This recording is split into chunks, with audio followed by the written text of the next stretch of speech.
So John Bolton, the national security advisor to Donald Trump, has recently come out in support of Boris Johnson, and I think it worth addressing these before tomorrow, where I'm going to address that letter that the former Chancellor penned. John Bolton, someone who has declared himself a Brexiteer before Brexit was even a thing, much like Trump himself, supports a no deal and would be open to sector-by-sector accelerated trade talks, which would start with manufacturing. These comments were made after a meeting with Boris at number 10, back on August the 12th. He also met with the Chancellor yesterday to discuss Brexit and other related things.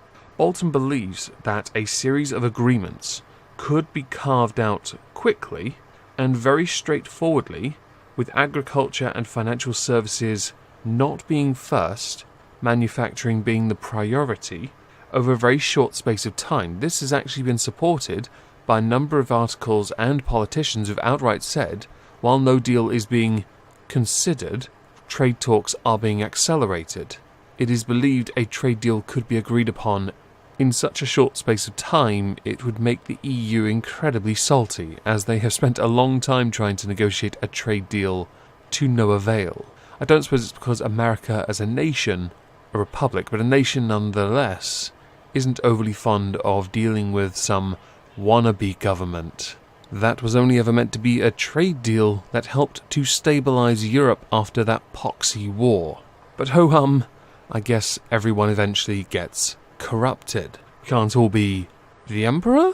Now, John Bolton himself has actually been quite critical of the EU because of how it treats its member citizens, where he has cited how the European Union deals with those that vote the wrong way, that the elites want to go, is to make the peasants vote again and again until they get it right. Cough, cough, Northern Ireland, somehow still a big issue when it shouldn't be. Cough, cough. It's understandable, by the way, that the EU will do this. Look at how they did it with Article 11 and 13. A number of countries that voted on it voted not knowing which one was the answer they wanted to go for, because the translation was wrong, or because the machine didn't work, or because they weren't able to get a translator to explain to them what no meant. Anyway, Nancy Pelosi, and I want to go back on her, in April of this year said that a trade deal couldn't be agreed upon if it endangered the Good Friday Agreement, but the only people endangering it are the EU, not us. We are left with only options. The EU are the one that are imposing a red line, one that we cannot do anything about. Therefore, the only ones damaging the Good Friday Agreement are the EU themselves. You can say, oh, well, the UK decided to when they voted to leave. To the three people that will undoubtedly comment that, no, we voted to leave the EU. It is still possible to not impose a border. We are not going to impose it. I also find it funny that a tiny nation like Ireland still has this issue. It's fascinating. As if peace couldn't be maintained. Something to ponder for other people. There are only realistic versions, two for that matter, that could involve us leaving the EU. The first is Theresa May's deal, which is dead.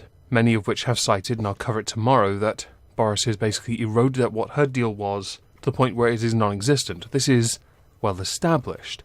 The second is no deal World Trade Organization rules, and go from there. This being predicated on the assumption that the EU couldn't agree a deal with us after we leave. Without a deal, I think a deal could be agreed upon quite quickly, but I believe the power would then be shifted in our favour. The budget deficit that would harm the EU, actually it would just harm them overall.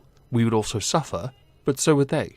People seem to forget that. I don't think the budgets of France and Germany could prop the EU up enough for this. And it's not like many of the other nations have the money to throw away. Can a trade deal be agreed upon quickly with the United States? Yes. Will it happen? Yes. Can the EU stop that? No. Can the UK's MPs stop that? Yes. In fact, that's one of the wonderful things about all of this.